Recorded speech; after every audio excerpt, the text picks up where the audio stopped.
California's National Guard flew in test kits to the Grand Princess anchored off the coast of San Francisco. Passengers will not be allowed to disembark unless test results are released, which are expected as early as tomorrow. Laura and Leah are aboard the ship. I want to go home to my family because I don't want to take anything to them. A Sacramento area man who had coronavirus died after he was a passenger on the ship in February. In Washington state, federal authorities are investigating the nursing home outside Seattle that became the center of the state's coronavirus outbreak. The CDC is on the ground, they're in the nursing home, and they're investigating what's going on. Families with loved ones at the home are angry at what they say is a slow government response. The CDC needs to change their approach to this. We've been promised tests. It's a day later and we're still no tests.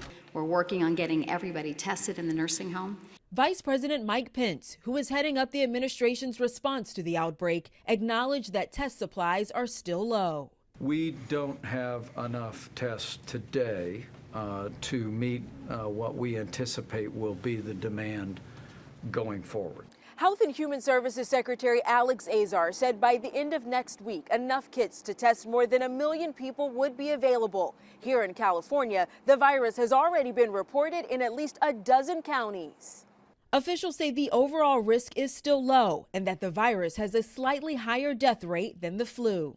The best estimates now of the overall mortality rate for COVID-19 is somewhere between 0.1% and 1%.